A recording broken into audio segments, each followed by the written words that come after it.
ವಿಕ್ರಾಂತ್, ರಾಮ ಸೀತೆ ಕಾಡಿಗೆ ಹೋಗ್ತಿದ್ರೆ ಅವ್ರ ಜೊತೆ ಲಕ್ಷ್ಮಣ ಹೋದ. ಪಾಪ ನೈನಿನ ಊರಿಗೆ ಕಳ್ಸ್ಕೊಡಕ್ಕೆ ನೀನೇನಾದ್ರೂ ಹೋಗ್ತ್ಯಾ? ಬೇಕಾಗಿಲ್ಲ. ನೀವ್ಯಾರು ಕೂಡ ನೈನಿನ ಬಿಟ್ಟು ಬರೋ ಅವಶ್ಯಕತೆ ಇಲ್ಲ.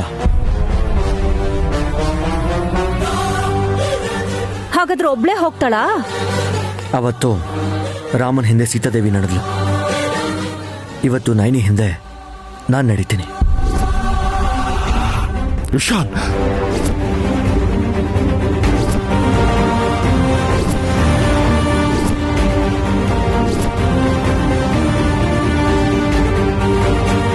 ಹೌದು ಡ್ಯಾಡ್, ನೈನಿ ಇಲ್ಲದೆ ಹೋದ್ರೆ ನಾನು ಇಲ್ಲ.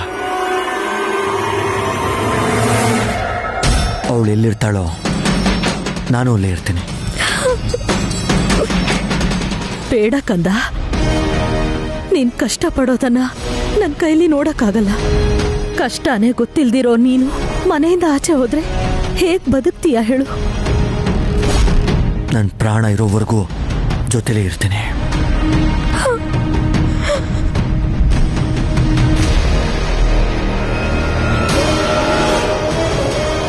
ನೀನೇನಾದ್ರೂ ದೂರ ಹೋದ್ರೆ ನಾನ್ ಬದುಕಿರ್ತೀನಿ ಅನ್ಕೊಂಡಿದ್ಯಾ ಕಂದ?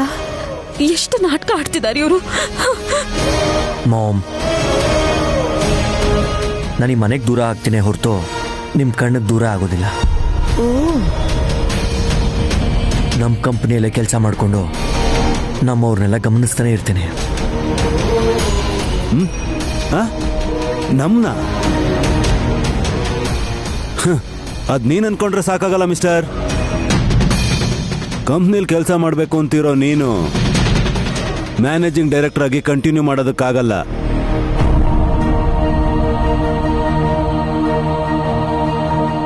ಈ ಮನೇಲಿದ್ರೆ ಮಾತ್ರ ನಿನ್ಗೆ ಆ ಪೊಸಿಷನ್ ಸಿಗುತ್ತೆ. ನೈನ್ ಹಿಂದೆ ಹೋದ್ರೆ ಲೀಸ್ಟ್ ಕ್ಯಾಟಗರಿಲಿರೋ ಎಂಪ್ಲಾಯಿ ಆಗಿ ಕೆಲಸ ಮಾಡಬೇಕು. ಪರವಾಗಿಲ್ಲ.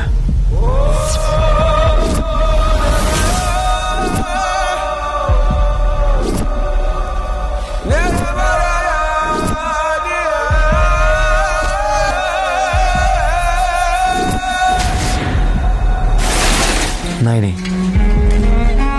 ನೀನು ಅಳೋದನ್ನ ನಾನಿಂದ ನೋಡೋಕ್ಕಾಗಲ್ಲ. ನೀನು ಏನು ಮಾಡಿದ್ರು ಈ ಫ್ಯಾಮಿಲಿಯವರು ಒಳ್ಳೇದಕ್ಕೋಸ್ಕರ, ಎಲ್ಲರೂ ಸಂತೋಷಕ್ಕೋಸ್ಕರನೇ ಮಾಡ್ತೀಯ ಅಂತ ನನಗೆ ಚೆನ್ನಾಗಿ ಗೊತ್ತು. ಯಾಕೆ ಹೀಗೆ ಮಾಡಿದೆ ನೈನಿ ಅಂತ ನಾನು ಯಾವತ್ತೂ ಕೇಳಲ್ಲ. ನಾನು ಕೇಳ್ತೀನಿ. ನೀವು ಹಾಕೊಂಡಿರೋ ಬಂಗಾರನ ಅಲ್ಲಿಟ್ಬಿಟ್ಟು ಹೊರಡಿ. ಬ್ರೋ, ಏನ್ ಮಾತಾಡ್ತಾ ಇದೀಯಾ? ವಿಶಾಲ್ ಬ್ರೋ ಅದಕ್ಕೆ ಜೊತೆ ಹೋಗ್ತಾ ಇದ್ದೇನೆ ಅಂತ ಹೀಗೆಲ್ಲ ಟಾರ್ಗೆಟ್ ಮಾಡ್ತಿದ್ಯಾ? ಲೇ, ಆ ಬಂಗಾರನು ಈ ಮನೆದೇನೆ. ಈ ಮನೆ ಬಿಟ್ಟೆ ಹೋಗ್ತಿರ್ಬೇಕಾದ್ರೆ ಹೆಂಡ್ತಿನೇ ಬಂಗಾರ ಅಂತ ಅನ್ಕೋಬೇಕೆ ಹೊರತು ಬಂಗಾರನ್ ಹೇಗ್ ತಗೊಂಡೋಗ್ತಾನೆ?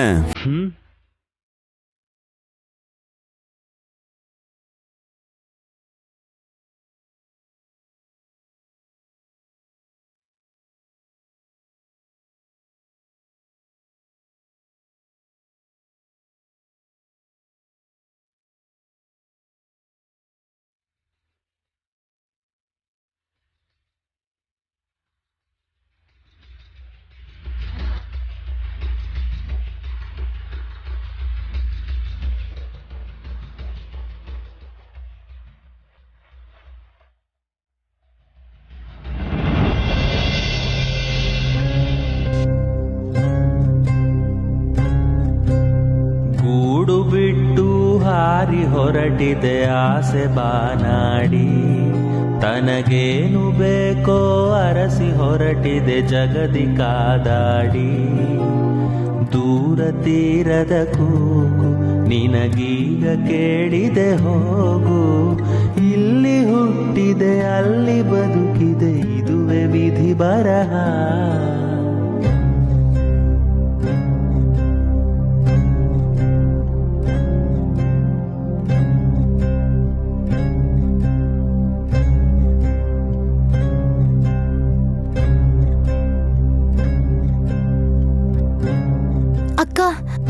ಒಡವೆ ನನಗ ಉಪಯೋಗಕ್ಕೆ ಬರತ್ತೆ, ಅಲ್ಲಿಟ್ಬಿಡು.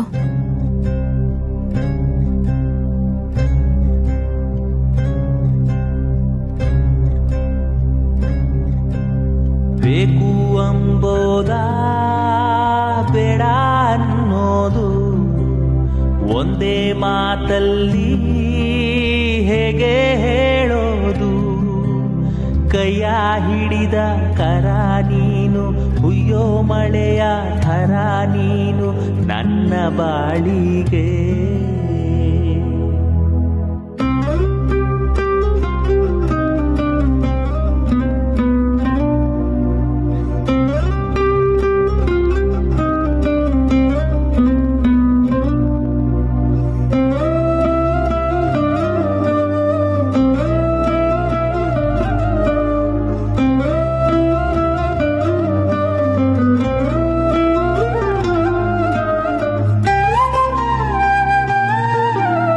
ಕಣೋ ವಲ್ಲಭ, ನೀನ್ ಸುಮ್ನೆ ಇರು ಮಮ್ಮಿ. ಅಯ್ಯೋ, ಗಡ್ಸಿರೋ ಗಂಡ್ಸ್ಗೆ ಇದೆಲ್ಲ ಯಾಕೆ? ವಿಶಾಲ್, ಅವನ್ ಮಾತನ್ನ ತಲೆಗೆ ಹಾಕೋಬೇಡ, ಅದನ್ನ ಮತ್ತೆ ಹಾಕೋ. ಜೊತೆಲಿ ಒಂದ್ 5 ಲಕ್ಷ ತಗೊಂಡು ಹೋಗು. ಬೇಡ ಮಾಮ್, ವಲ್ಲಭ ಹೇಳ್ದಾಗೆ ನನ್ನ ಆಸ್ತಿ ನನ್ನ ಜೊತೆಲಿ ನೈನಿ ಜೀವನ ಪೂರ್ತಿ ಇರ್ತಾಳೆ. ಇದಕ್ಕಿಂತ ಇನ್ನೇನ್ ಬೇಕು? ನನಗ್ ಜನ್ಮ ಕೊಟ್ಟಿರೋ ನಮ್ಮಮ್ಮ ಫೋಟೋನ ತೋಳಕ್ ಬಿಡಿ ಸಾಕು. ಫೋಟೋನ ಎಷ್ಟ್ ಬೇಕಾದ್ರೂ ತಗೊಂಡೋಗ್ಬೋದು. ಹೇಗೆ ಹೇಳೋ ನೈನಿ, ಕೈಯ ಹಿಡಿದ ಕರ ನೀನು, ಹುಯ್ಯೋ ಮಳೆಯ ಥರ ನೀನು ನನ್ನ ಬಾಳಿಗೆ.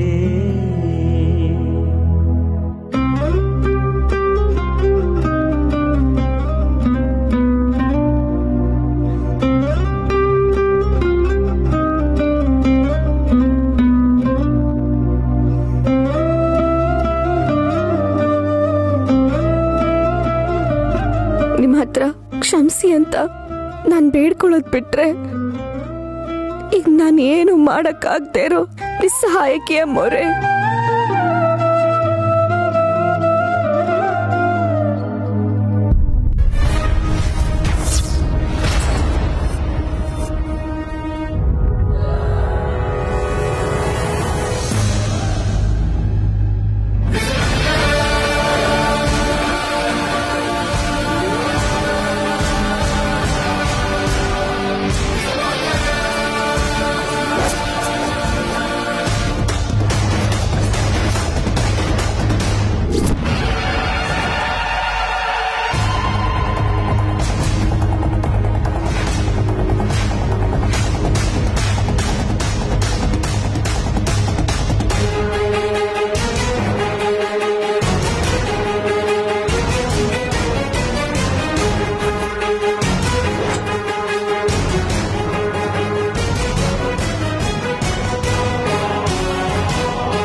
ಬದರಿನಾಥ ತಾತ ಹೇಳಿರೋ ಲಕ್ಷ್ಮೀ ದೇವಿ ಇಲ್ಲೇ ಇದೆಯಾ?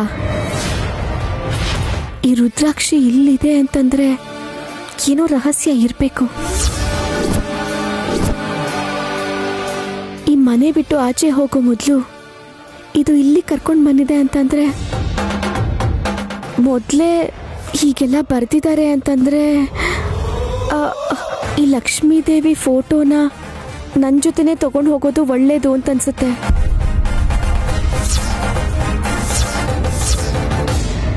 ತಗೊಂಡು ಹೋಗ್ತೀನಿ.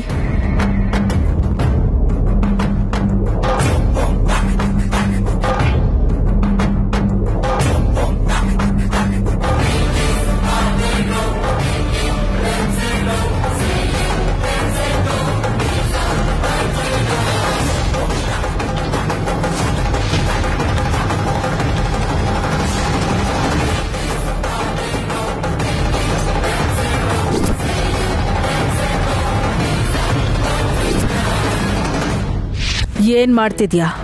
ಲಕ್ಷ್ಮೀ ದೇವಿ ಫೋಟೋನ ನನ್ನ ಜೊತೆ ತಗೊಂಡು ಹೋಗ್ಬೇಕು ಅಂತ ಅನ್ಕೊಂಡಿದ್ದೀನಿ. ಆಗ್ಲಾದ್ರೂ ಅದೃಷ್ಟ ಕೂಡ್ ಬರುತ್ತೆ ಅಂತಾನಾ? ಪಾಪ. ಪಾಪ ಮಾಡಿರೋದು ನೀವು. ನಿನಗೆ ಏಟ್ ಕೊಡ್ಬೇಕು ಅಂದ್ರೆ ಬಲ ಪ್ರಯೋಗಿಸ್ಬಾರ್ದು, ಬುದ್ಧಿ ಉಪಯೋಗಿಸ್ಬೇಕು. ಫಲ ಆಸ್ತಿ ಸ್ಥಾನ ನನಗ್ ಸಿಕ್ತು. ನೀನು ಗಂಡನ್ನ ಕೆಲ್ಸದವನನ್ನಾಗಿ ಮಾಡಿ ಜೊತೆ ಕರ್ಕೊಂಡು ಹೋಗ್ತಿದ್ಯಾ. ಹೋಗೋದೇನೋ ಹೋಗ್ತೀನಿ, ವಾಪಸ್ ಬಂದ್ಮೇಲೆ ನಿಮ್ಗೊಂದು ಗತಿ ಕಾಣಿಸ್ತೀನಿ. ಕನ್ಸಲ್ಲೂ ಆಗಲ್ಲ. ನನಗೆ ಬೀಳೋ ಪ್ರತಿ ಕನಸು ನಿಜ ಆಗಿದೆ. ಇಂಥ ಪರಿಸ್ಥಿತಿಯಲ್ಲೂ ದುಃಖ ಪಡೆದೆ ಕೋಪ ಮಾಡ್ಕೊಂಡ್ರೆ ನಿನಗೆ ನಷ್ಟ ಆಗೋದು ತಿಳ್ಕೊ. ಭವಿಷ್ಯ ಗೊತ್ತಿಲ್ಲದೆ ಇರೋದು ನಿಮಗೆ. ನನ್ನ ಭವಿಷ್ಯ ಏನು ಅಂತ ನನಗೆ ಚೆನ್ನಾಗಿ ಗೊತ್ತಿದೆ. ನಷ್ಟ ಕಷ್ಟ ಅವಸ್ಥೆಗಳು ನಿನಗೆ ಅಭ್ಯಾಸ ಇರ್ಬೋದು. ನಿನ್ನನ್ನು ಕಟ್ಕೊಂಡಿರೋನು ಒಂದ್ಸಲ ಕೂಡಾನು ಅದನ್ನ ಅನುಭವಿಸಿಲ್ಲ. ಜೊತೆಗ್ ಬರ್ತೀನಿ ಅಂದ, ಕೆಲ್ಸ ಮಾಡಿ ಆದ್ರೂ ನಿನ್ನನ್ನ ಸಾಕ್ತೀನಿ ಅಂದ್ಕೊಂಡಿದ್ದಾನೆ. ಬೇಡ ಅನ್ಲಿಲ್ಲ ನಯನಿ. ಯಾಕೆ ಅಂದ್ರೆ ನನ್ನ ಆಡಳಿತಾನ, ನನ್ನ ವೈಭವನ ನೀನು ಕಣ್ಣಾರೆ ನೋಡ್ಬೇಕು. ಯಾವುದೋ ಹಳ್ಳಿಯಿಂದ ಬಂದಿರೋ ನೀನೇ ಚೇರ್ಮನ್ ಆದ್ರೆ ಗಾಯತ್ರಿ ಅಮ್ಮವ್ರ ಪಕ್ಕದಲ್ಲಿ ಪಿಯ ಆಗಿದ್ಕೊಂಡು ಅವ್ರ ಪ್ರಾಣನೇ ತೆಗೆದ ನಿಮ್ಮಂತ ದುಷ್ಟರು ಲೆಕ್ಕ ಕಟ್ಟಲ್ವಾ? ಕಟ್ಲೇಬೇಕು. ಏಯ್, ಎಲ್ಲ ಹೋದ್ರೂನು ಪೊಗರು ಮಾತ್ರ ಹೋಗಿಲ್ಲ ನಿನ್ಗೆ. ನಾನೇನ್ ಕಳ್ಕೊಂಡಿದೀನಿ ಅಂತ ನೀವ್ ಅನ್ಕೊಂಡಿದೀರಾ ಅತ್ತೆ? ಈ ಮನೆ ಒಳಗ್ ಹೇಗ್ ಬನ್ನೋ ಹಾಗೆ ಹೋಗ್ತಿದ್ದೀನಿ. ಬೋನಸ್ ಆಗಿ ನನ್ನ ಗಂಡನ್ನ ನನ್ನ ಜೊತೆ ಕರ್ಕೊಂಡು ಹೋಗ್ತಾ ಇದ್ದೀನಿ. ಅವ್ರಿಗೋಸ್ಕರನೇ ಈ ಊರಿಗೆ ಬಂದಿದ್ದು. ಈಗ ಅವರೇ ನನ್ನ ಪ್ರಾಣ ಅಂತ ಅವ್ರು ನನ್ನ ಜೊತೆ ಬರ್ತಿದ್ದಾರೆ. ಇದಕ್ಕಿಂತ ಇನ್ನೇನ್ ಬೇಕು? ಆಸ್ತಿನ ಕೇಳ್ದೆ ಈ ಮಂಗಳಸೂತ್ರನ ಕೇಳಿದ್ರೆ ನಾನು ಸತ್ರು ನಿಮಗ್ ಕೊಡ್ತಿರ್ಲಿಲ್ಲ, ಕೊಂದ್ಬಿಡ್ತಿದ್ದೆ ನಿಮ್ಮನ್ನ. ನನ್ನ ಗಂಡನ ಪ್ರಾಣನ ತೆಗೆದು ಆಸ್ತಿನ ಲಪ್ಟಾಯಿಸ್ಬೇಕು ಅಂತ ಎಷ್ಟೋ ವರ್ಷದಿಂದ ಪಡ್ತಿದ್ದ ನಿಮ್ಮ ಆಸೆನ ನಾನು ಸಹಿ ಹಾಕಿ ಈಡೇರಿಸಿದ್ದೀನಿ. ಅವ್ರಿಗೇನು ಆಗದೆ ಇರೋ ಥರ ಕಾಪಾಡಿಕೊಂಡು. ಏಯ್, ಮಾತ್ ಸಾಕು. ಫೋಟೋ ತಗೊಂಡು ಹೋಗು. ತಲೆ ತಗ್ಗಿಸ್ಕೊಂಡು ಏನು ಹೋಗ್ತಿಲ್ಲ. ತಲೆ ತಗ್ಸೋ ಅಂತ ಕೆಲಸನ ನೀವು ಮಾಡಿ ಗಾಯತ್ರಿ ಅಮ್ಮೋರ್ ಮರ್ಯಾದೆನ ತೆಗಿಬೇಡಿ ಅಂತ ಹೇಳ್ಬಿಟ್ಟು ಹೋಗ್ತಾ ಇದ್ದೀನಿ. ಅವ್ರ ಪ್ರಾಣ ತೆಗ್ದಿದ್ದೇ ಸಾಕು. ಅವ್ರ ಆತ್ಮ ನೋಯಿಸ್ಬೇಡಿ. ನಿಮಗೆ ಬೇಕಾಗಿರೋದನ್ನ ಕೊಟ್ಟಿದ್ದೀನಿ. ನನಗೆ ಬೇಕಾಗಿರೋದನ್ನ ಹುಡುಕೊಂಡು ಹೋಗ್ತಾ ಇದ್ದೀನಿ.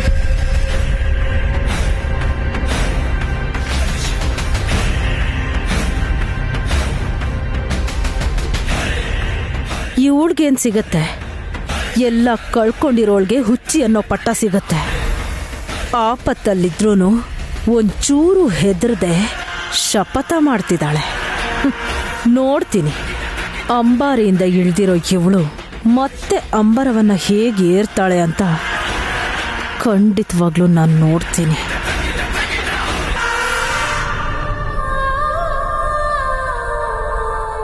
ಅಮ್ಮೋರ್ ಫೋಟೋ ತಗೊಂಡು ಹೋಗ್ತೀನಿ ಅಂತ ಅಮ್ಮನೋರ್ ಫೋಟೋ ತಗೊಂಡ್ ಬಂದಿದ್ಯಾ? ಲಕ್ಷ್ಮೀ ದೇವಿ ಫೋಟೋಗೆ ಪೂಜೆ ಮಾಡ್ಕೊಂಡಿರ್ತಾಳೆ ಬಿಡಿ ಆಂಟಿ.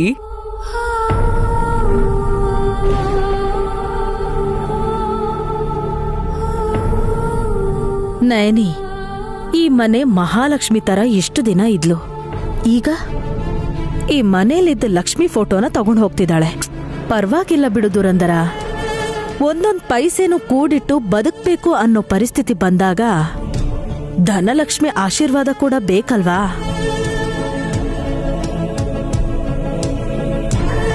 ಮೇಲಿಂದ ಅದು ಕೈಗೆ ಹೇಗ್ ಸಿಕ್ತು ಅಂತ ಮೊದ್ಲು ಅದನ್ನ ಹೇಳಕ್ ಹೇಳಿ. ವರ ಸಿಕ್ಕಿರ್ಬೇಕೋ ಏನೋ. ಏನೋ ಇರ್ಬೋದು.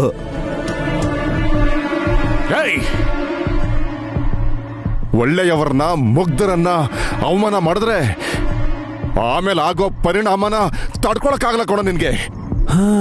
ಅವ್ರು ಹೋಗ್ತಿದ್ದಾರೆ ಅಂತ ನೀವು ಅದೇ ಕೊರಗಲ್ ಕೊರಗ್ತಾ ಆರೋಗ್ಯನ ಹಾಳು ಮಾಡ್ಕೋಬೇಡಿ. ಐ ಹೋಗ. ಹೊರಡಣ್ವಾ ಯಜಮಾನ್ರೆ? ಅಮ್ಮನ ಫೋಟೋ ತಗೊಂಡ್ಬರ್ತೀನಿ ನಾನಿ.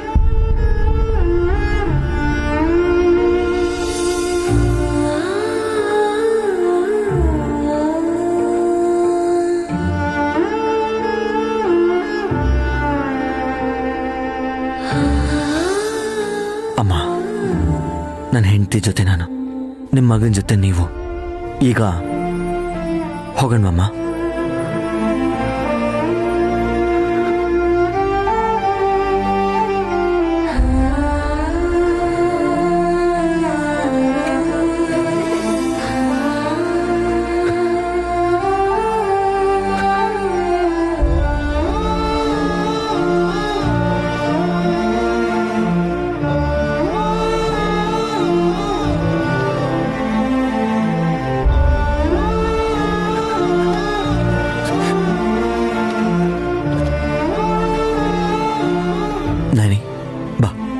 ನಾವು ಹೋಗೋಣ. ಬ್ರೋ, ವಿಶಾಲ್, ವಿಶಾಲವಾದ ಪ್ರಪಂಚಕ್ಕೆ ಹೆಜ್ಜೆ ಇಡಕ್ಕೆ ಹೋಗ್ತಾ ಇದೀವಿ ಡ್ಯಾಡ್. ಎಲ್ಲೇ ಇದ್ರೂ ನಾವು ಸಂತೋಷವಾಗಿ ಇರ್ತೀವಿ. ನೀನಿಲ್ದೇ ಇದ್ರೆ ನಾನು ಸಂತೋಷವಾಗಿರಲ್ಲ ಕಣೋ. ಅಯ್ಯೋ ಮಾವ, ಹಣೆ ಬರಹದ ಪ್ರಕಾರನೇ ಹೀಗೆಲ್ಲ ಆಗ್ತಿರೋದು ಅಷ್ಟೇ.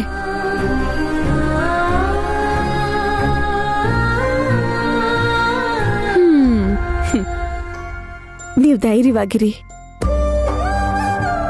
ಸೊಸೆಯಾಗಿ ಇಷ್ಟು ದಿನ ನಿಮ್ಮ ಸೇವೆ ಮಾಡಿದ್ದೀನಿ. ಮತ್ತೆ ಅದೃಷ್ಟ ಆದಷ್ಟು ಬೇಗ ಬರಲಿ ಅಂತ ಮನಸ್ಫೂರ್ತಿಯಾಗಿ ಕೇಳ್ಕೊಳ್ತಿದ್ದೀನಿ. ಹಾಸನಿ ಅಕ್ಕ, ನನ್ನ ತಂಗಿ ನೋಡ್ಕೊಳ್ಳಿ. ನಾನ್ ಚೆನ್ನಾಗಿದ್ದೀನಿ, ಚೆನ್ನಾಗೇ ಇರ್ತೀನಿ. ನೀನ್ ಹೊರಡು, ರಾಹುಕಾಲ ಬಂದ್ಬಿಡತ್ತೆ. ಸ್ವಲ್ಪನೂ ಮನಸ್ಸ ಇಲ್ವಾ ನಿಂಗೆ? ನಾನೇನಾದ್ರೂ ಹೋಗು ಅಂತ ಹೇಳಿದ್ನಾ? ಹೋಗ್ತೀನಿ ಅಂತ ಅವಳೆ ತಾನೇ ಬರ್ದಿರೋದು. ಮಾಮ್, ಹುಷಾರು.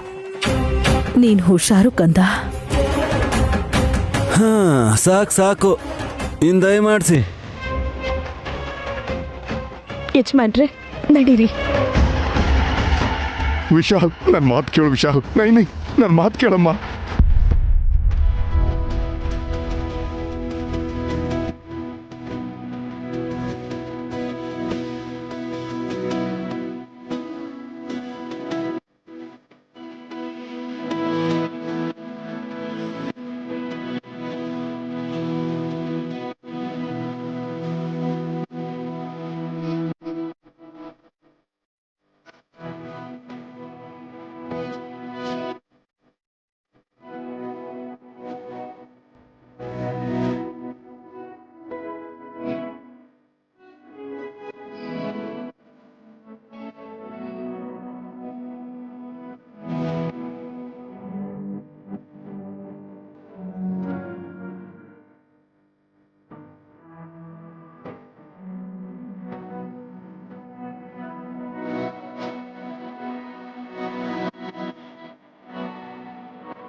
ಬಾನ ತುರೆದು